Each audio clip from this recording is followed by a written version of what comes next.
BRS పార్టీకి ఇప్పటికే స్థానికంగా ఉన్నటువంటి ప్రజాప్రతినిధులు రాజీనామాల పర్వం కొనసాగిస్తున్నారు.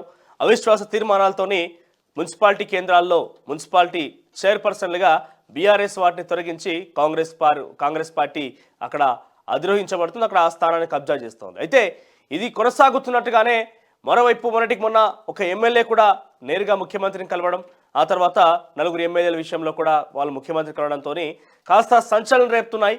అక్కడిక్కడ వాళ్ళు ప్రచారంలో ఉన్నారు. పెద్ద ఎత్తున కాంగ్రెస్లోకి చేరబోతున్నట్టుగా ప్రచారంలో ఉంది. మరోవైపు కాంగ్రెస్ పార్టీకి సంబంధించిన నాయకులు మది యాష్కి గౌడ్ ఇటీవల కాలంలో ఒక మీడియా సమావేశంలో ఆయన మాట్లాడుతూ మీడియాతో మాట్లాడుతూ ఆయన ప్రత్యేకంగా 26 మంది టచ్లో ఉన్నారు, ఒక 10 మంది మినహా మిగిలిన 26 మంది కూడా మిగిలిన వారంతా కూడా బీఆర్ఎస్ ఖాళీ అయ్యే అవకాశం ఉన్నది. ఎందుకంటే అక్కడ వాళ్ళు వెట్టి చాకిరి చేయలేకపోతున్నారంటగా మాకు చెప్పుకొచ్చారు. కానీ మేమే అడ్డుకుంటున్నాం, ఇప్పట్లో మాకు అవసరం లేదంటే కూడా అడ్డుకుంటున్నాం, కానీ డెఫినెట్గా ఆ ప్రయత్నం వాళ్ళ నుంచి కొనసాగుతోంది అంటే కూడా చెప్తున్న ప్రయత్నం చేస్తాం. మరోవైపు బీఆర్ఎస్ని వీకనింగ్ చేయడమే గతంలో రేవంత్ రెడ్డి పలుమార్లు మాట్లాడిన మాట ఏంటంటే 100 మీటర్ల గోతి తీసి బీఆర్ఎస్ని బొంద పెడతా అని రకంగా మాట్లాడడంతో ఏమవుతుందంటే బీఆర్ఎస్ని వీకనింగ్ చేసేటువంటి ఒక ప్రయత్నం డెఫినెట్గా జరుగుతుంది. ఆ దిశగానే ముందు కొనసాగుతోంది కాంగ్రెస్ పార్టీ.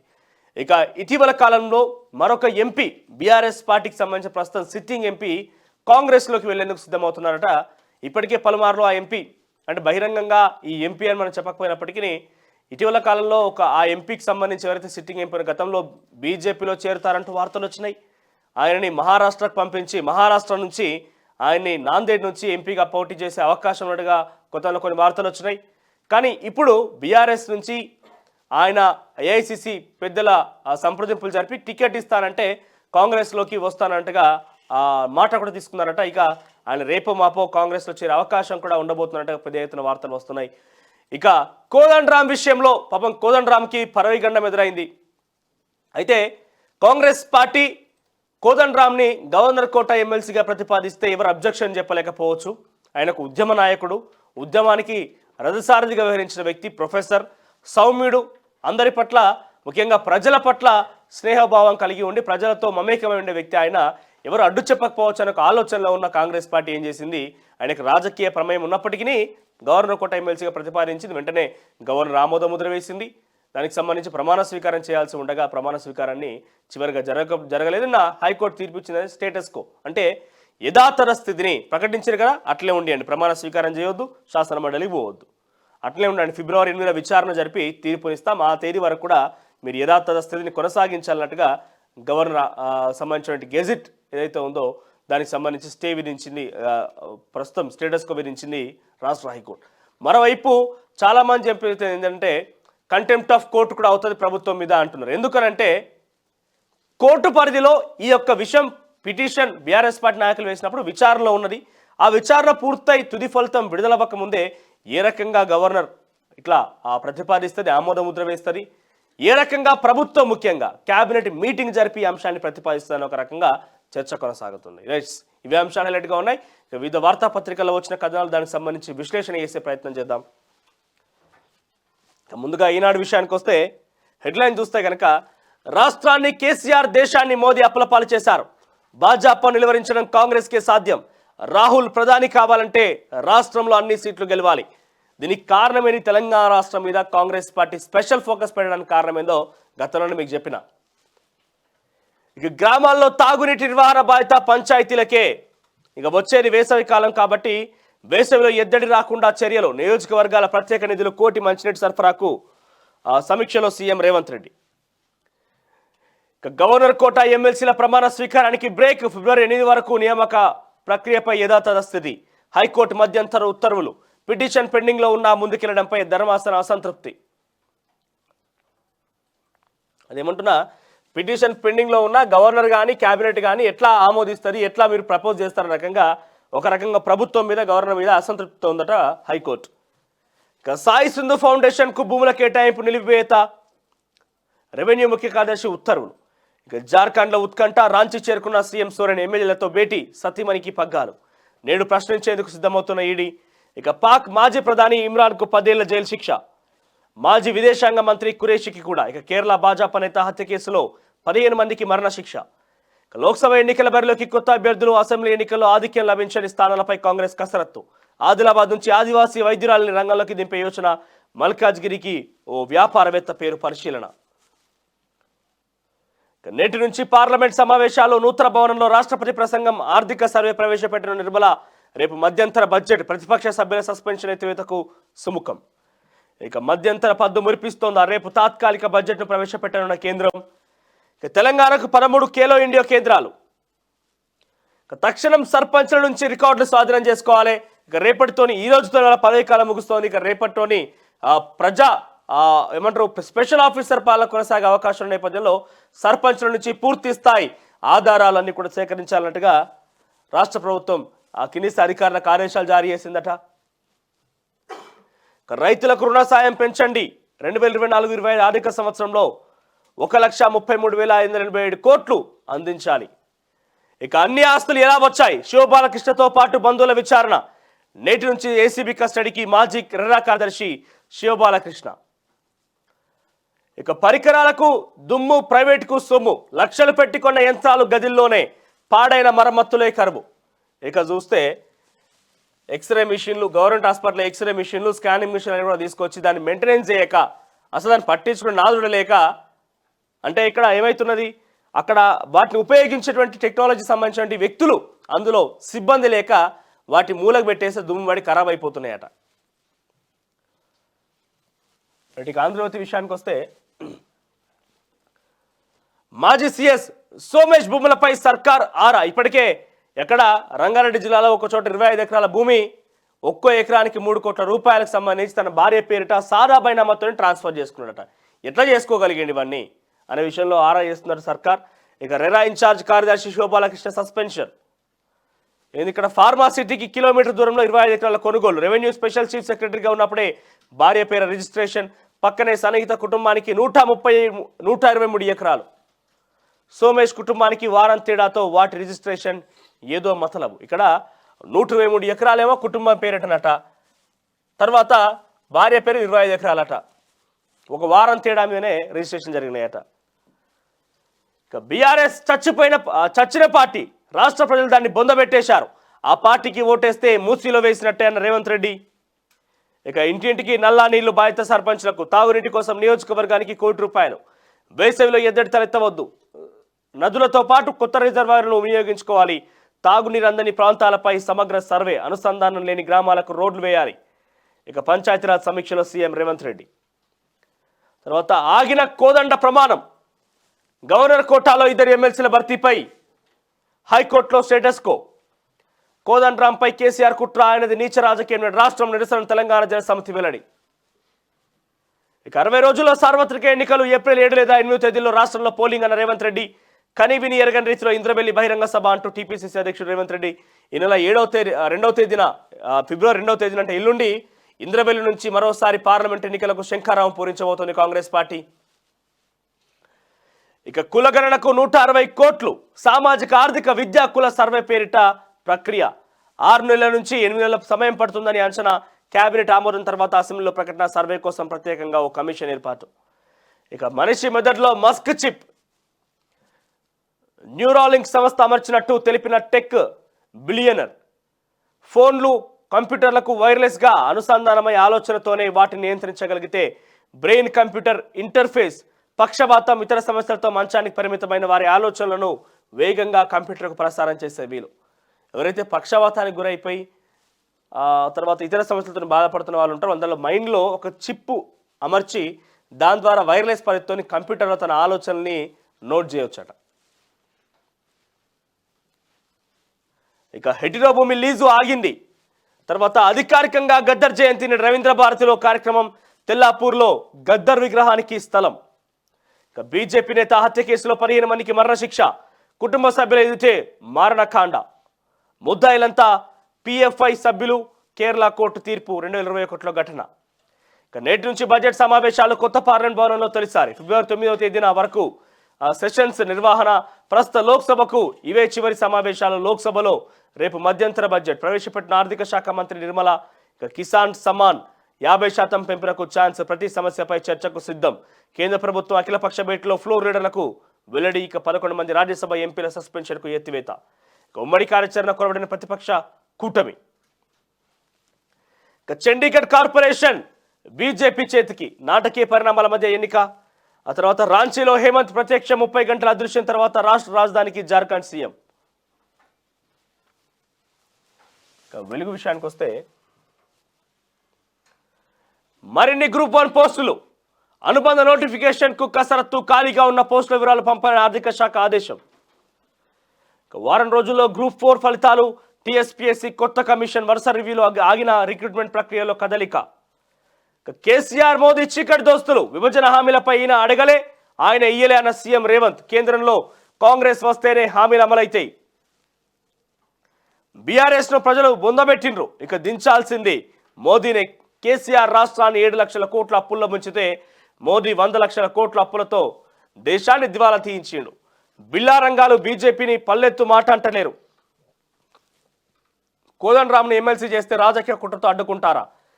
డిఓపిటి కేంద్రం చేతుల్లోనే ఉంది. అవినీతి ఐపీఎస్లపై చర్యలు తీసుకుంటే మేము స్వాగతిస్తాం. ఇక ఫిబ్రవరి 2న ఇంద్రవెల్లి నుంచి ఎన్నికల శంఖారావం పూరిస్తామని వెల్లడి. తర్వాత మాకు నితీష్ అక్కర్లేదు, మోదీకి భయపడి బీహార్ సీఎం నితీష్ కుమార్ యూటర్న్ తీసుకున్నారని ఇండియా కూటమికి ఆయన అవసరం లేదని కాంగ్రెస్ అగ్రనేత రాహుల్ గాంధీ అన్నారు. బీహార్లో సామాజిక న్యాయం కోసం మహాఘట్ బంధన్ పోరాటం కొనసాగుతుందన్నారు. ఇక ఇవాళ ఈడీ ముందుకు సోరెన్. తర్వాత ఇమ్రాన్కు 10 ఏళ్ల జైలు శిక్ష. పాకిస్తాన్ మాజీ ప్రధాని ఇమ్రాన్ ఖాన్కు ఆ దేశ స్పెషల్ కోర్టు 10 ఏళ్ల జైలు శిక్ష విధించింది. ఇక ఎమ్మెల్సీల నియామకంపై స్టేటస్ కో వచ్చిన 8 వరకు హైకోర్టు మధ్యంతర ఉత్తర్వులు. ఇక సోమేష్ కుమార్ పైన ఎందుకు కేసు పెట్టట్లేదు? ఆయన భార్య పేరు మీద ధరణిలో 25 ఎకరాలు ఉన్నాయని రఘునందన్ రావు మంత్రుల లీకులు ఇస్తున్నారు తప్ప యాక్షన్ తీసుకోవట్లేదని కామెంట్. గత సర్కార్ నిర్ణయాలపై ప్రభుత్వం సమీక్ష. అప్పటి కేబినెట్ సమావేశాలు తీసుకున్న డెసిషన్స్ పై ఆరా. పూర్తి స్థాయి నివేదిక ఇవ్వాలని అధికారులకు ఆదేశం. కొందరు మంత్రులు, ప్రజాప్రతినిధులు కార్పొరేట్లకు మేలు చేసే నిర్ణయం తీసుకున్నట్టు గుర్తింపు. ఇక నిజాం షుగర్స్ పై కదలిక. చక్కెర ఫ్యాక్టరీల రీఓపెన్ దిశగా రాష్ట్ర సర్కార్ చర్యలు. విధి విధానాల కోసం మంత్రి శ్రీధర్ బాబు సారథ్యంలో కమిటీ 2-3 రోజుల్లో కార్యాచరణ షురు. అంటే మన ప్రజావార కార్యక్రమానికి నిజాం షుగర్ ఫ్యాక్టరీ బాధితులు కూడా చేరారు. చెట్టకేలకు వాళ్ళకి సంబంధించి కొంత కదలిక అయితే ఏర్పడిందట. దానికి సంబంధించి శ్రీధర్ బాబు ప్రత్యక్ష ఒక కమిటీ ఏర్పాటు చేసిరట. దాని దిశగా ఆలోచన చేయాలంటే 2-3 రోజుల్లో కార్యాచరణ షురు చేస్తారట. ఇక దళిత బంధు ఇప్పిస్తానని 6 లక్షల కమిషన్, డబ్బులు వాపసు ఇవ్వాలని సర్పంచ్ ఇంటి ముందు బాధితుల ధర్నా. ఎక్కడిది? దుల్మిట్ట మండలం తోర్నాలలో ఘటనట. దుల్మిట్ట మండలం ఇక్కడికి ఒకసారి జనగామ జిల్లా జనగామ నియోజకవర్గం సంబంధించి సిద్దిపేట జిల్లాలో ఉంటుంది ఈ మండలం. సో దుల్మిట్ట మండలంలో ఒక బీఆర్ఎస్ పార్టీ సర్పంచ్ ఏం చేసినట్ట, 6 లక్షల రూపాయలు తీసుకున్నట దళిత బంధు పథకం ఇప్పిస్తా అని చెప్పి. పథకం లేదా, ఆయన పదవి లేకుండా పోయేసరికి ఏమైపోయిందిగా బాధితులు మొత్తం ఇంటి ముందు కూర్చొని ధర్నా చేస్తున్నారు. ఎక్కడ? సొంత హరీష్ రావు జిల్లా సిద్దిపేట జిల్లాల ఘటనది. ఇక డబుల్ ఇండ్లు ఇప్పిస్తానని ఒక్క ఊర్లోనే 2 కోట్ల వసూలు. 100 మంది నుంచి కమిషన్లు తీసుకున్న లీడర్ ఒక్కొక్కరి నుంచి 1,70,000 నుంచి మొదలుకుంటే 3 లక్షల వసూలు. ఓ బాధితురాలి ఫిర్యాదుతో బీఆర్ఎస్ చేతపై చీటింగ్ కేసు. మహబూబాద్ జిల్లా చిన్నగూడూరులో వెలుగులోకి వచ్చిన ఈ వార్త.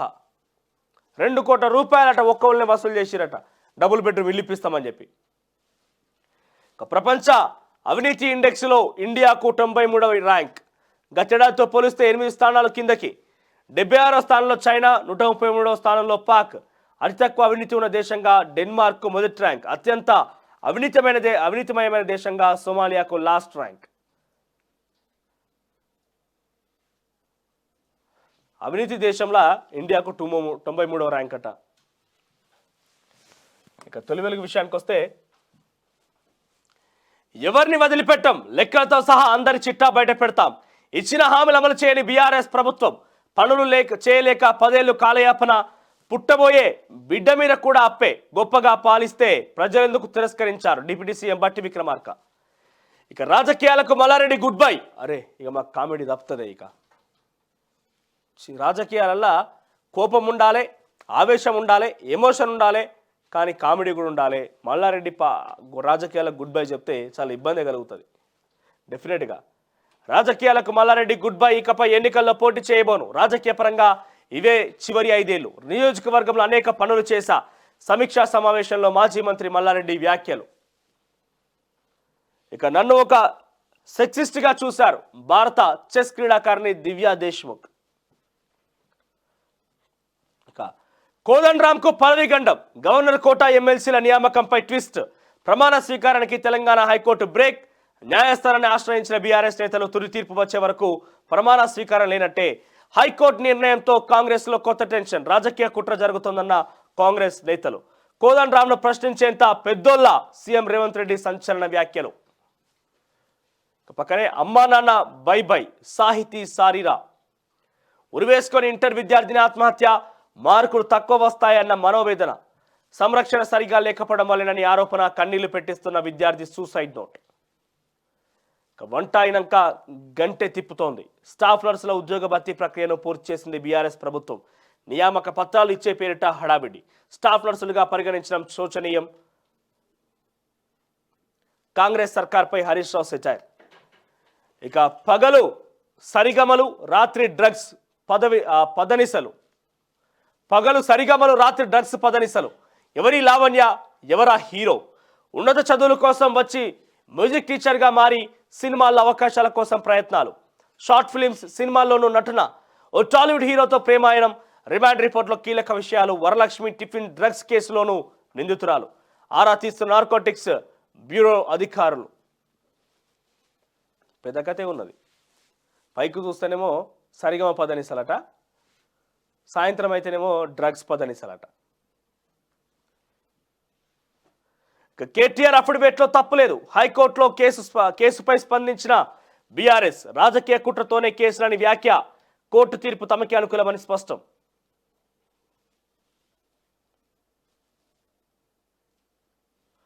ఇక తెల్లాపూర్లో విగ్రహం ఏర్పాటుకు హెచ్ఎండి ఆమోదం, స్థలం కేటాయిస్తూ ఉత్తర్వులు జారీ చేసిన ప్రభుత్వం.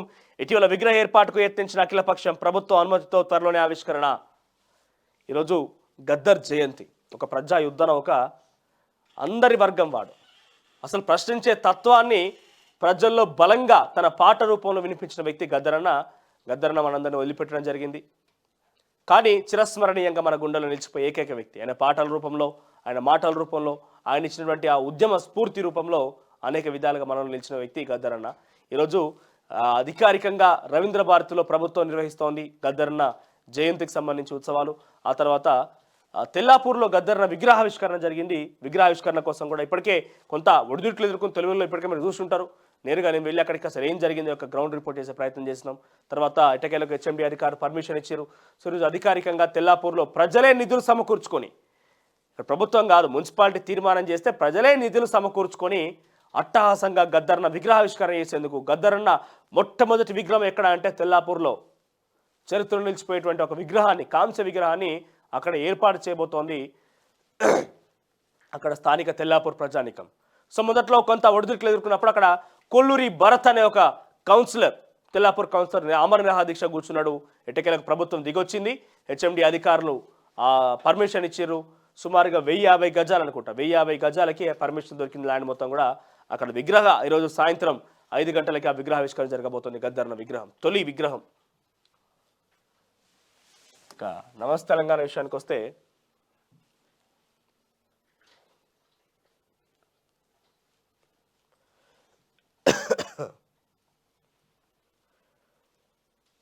ఇక ఎగువన ఎండబెట్టి దిగువకు పారకం. మంత్రి కోసం ఎస్ఆర్ఎస్పీ స్టేజ్ 1 ఆయకట్ట వనం. థాయిలాండ్ మాటున జలాల తరలింపు. ఎగువన డిస్ట్రిబ్యూటర్లకి నామమాత్రంగానే నీళ్లు, అది కూడా కాలువ సగం పరిధి మేరకే విడుదల. అవి అందని దుస్థితి. రైతాంగానికి బోర్లే దిక్కు. ఇప్పటికే ప్రజాప్రతినిధుల ఒత్తిడి మేరకు ఎల్లంపల్లి నుంచి ఎల్ఎండికి, ఆపై స్టేజ్ 2కు మరో 2 వారాలకు మాత్రమే నీటి నిల్వలు ఎత్తిపోసుకునే అవకాశం ఉన్న సర్కార్ చోద్యం. నీళ్ళివ్వలేక తలపట్టుకుంటున్న అధికారులు. ఎస్ఆర్ఎస్పీ ఆయకట్ట ప్రశ్నార్థకంగా మారే దుస్థితి. ఇక దామగుండంపై కొండంత అబద్ధం. రాడార్ కేంద్రంపై కండ్లకు గంతలు. బీఆర్ఎస్ ప్రభుత్వమే కారణమని మంత్రి అబండాలు. విఎల్ఎఫ్ పై 2010 సెప్టెంబర్ 7న రాష్ట్రానికి నౌకదళం లేఖ. దామగుండంలో రాడార్ కేంద్రానికి పెడదామని వెల్లడి. 2014 జనవరి 15న 1174 హెక్టార్ల భూమి కేటాయింపు. 2 సందర్భాల్లోనూ అధికారంలో ఉన్నది కాంగ్రెసే. రాడార్ కోసం ఎమ్మెల్యే రామ్మోహన్ రెడ్డి సంతకాల సేకరణ. అయినా బీఆర్ఎస్ ప్రభుత్వంపై నిందలేసిన కొండా సురేఖాట. ఇక ఈ స్మార్ట్ చిప్, మనిషి మెదడులో అధునాతన చిప్ మొదటిసారిగా అమర్చిన Elon Musk company. Brain computer ఇంటర్ఫేస్తో విధులు. శారీరక మానసిక సమస్యలకు మేలైన పరిష్కారం. పక్షవాతం, పార్కిన్సన్స్ వంటి రోగాలకు చెక్. ఇక నియామకాలు మావి, హడావిడి వారిది. తర్వాత రాష్ట్రంలో కాంగ్రెస్ దౌర్జన్యకాండ. కంప్లైంట్ ఇచ్చారట బీఆర్ఎస్ ఎంపీలు కొంతమంది. దేశానికి బీజేపీ ప్రమాదకరమన్న రేవంత్ రెడ్డి అదే భాష అదే తీరు. ముఖ్యమంత్రి హోదాలోనూ మారని రేవంత్ ధోరణి. బీఆర్ఎస్ పై మరోసారి సీఎం అనుచిత వ్యాఖ్యలు. ఇక రేవంత్ను బొందబెట్టుడు ఖాయం. ఎవరు? మల్లారెడ్డి. అబ్బర బిడ్డ. అభివృద్ధి చేస్తే అప్పులు కావా, లంకె బిందెలు ఉంటాయా? 56 ఏళ్ల మీరు కాంగ్రెస్ పాలన ఏం చేసిండ్రు? దమ్ముంటే 6 గ్యారెంట్లు అమలు చేయాలి. కాంగ్రెస్ వాళ్ళకి ఇక మల్లన్న సినిమా చూపిస్తా. రేవంత్ పై విరుచుకుపడ్డ మాజీ మంత్రి మల్లారెడ్డి. రేవంత్ 420 హామీలన్న మంత్రి జగదీష్ రెడ్డి. మల్లారెడ్డి బొందబెట్టుడు ఖాయం అంటుండు. ఎమ్మెల్సీల ప్రమాణ స్వీకారానికి హైకోర్టు బ్రేక్ తర్వాత కోదండరాంను ఇరికించిన రేవంత్ అంటూ ఒక వార్త. ఇక సముద్రపు దొంగలను సింహ స్వప్నం. పైరెట్ల ఆట కట్టిస్తున్న భారత్ నేవీ. 3 రోజుల 3 నౌకలకు రక్షించిన కమాండోలు.